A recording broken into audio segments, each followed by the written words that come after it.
केंद्र में पीएम मोदी ने नेतृत्व में एनडीए सरकार के 9 साल पूरे हो गए हैं। इस वर्षों में सरकार ने कई ऐसे मुकाम हासिल किए। ये फैसले नरेंद्र मोदी और उनकी सरकार के लिए गेम चेंजर साबित हुए।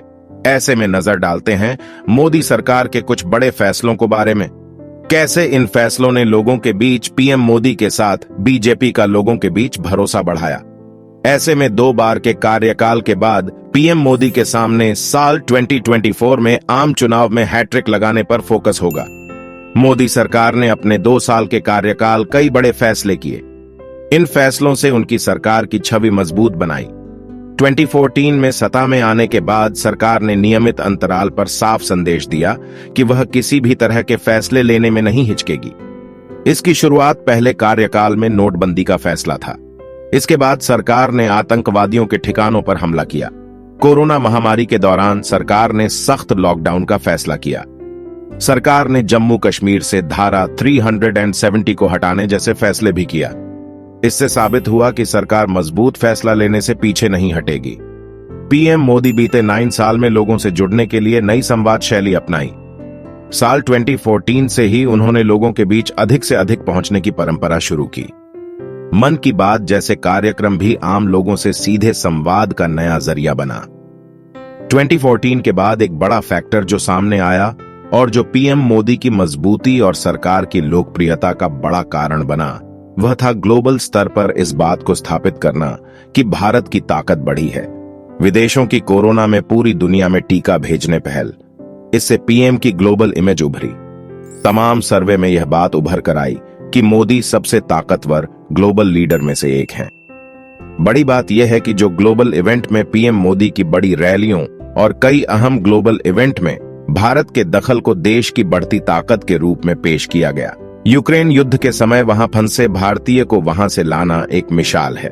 2014 में सत्ता में आई मोदी सरकार सबसे बड़ी ताकत उनकी गवर्नेंस में दौरान हिंदुत्व और राष्ट्रवाद का मेल देखने को मिला।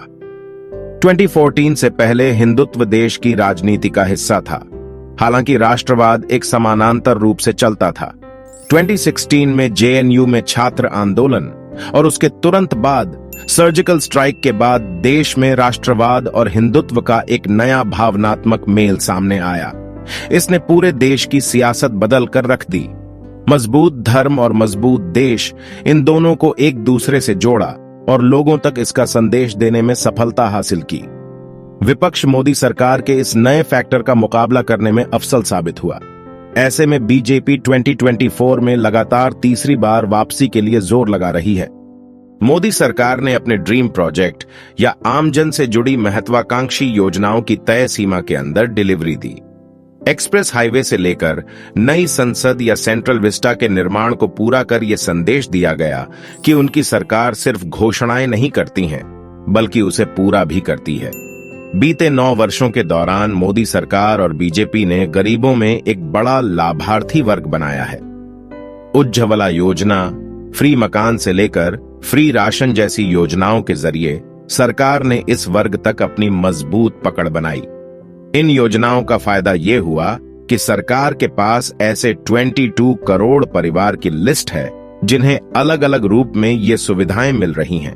पिछले 9 साल के दौरान मोदी खुद अपनी सरकार को करप्शन के बड़े आरोपों से मुक्त रखने में कामयाब रहे। 2019 चुनाव में राहुल गांधी ने राफेल के मुद्दे पर पीएम पर करप्शन का आरोप लगाकर चौकीदार चोर है का नारा लगाया। पूरे चुनाव में इस मुद्दे को ही केंद्र में रखा। हालांकि चुनाव परिणाम के बाद आए डेटा ने साबित किया कि मोदी पर लगा यह आरोप जनता के बीच नहीं टिका। विपक्ष को भी 9 वर्षों बाद इसका एहसास हुआ और मोदी पर सीधा आरोप लगाने के बजाय महंगाई, बेरोजगारी के सहारे चुनाव लड़ना चाहिए।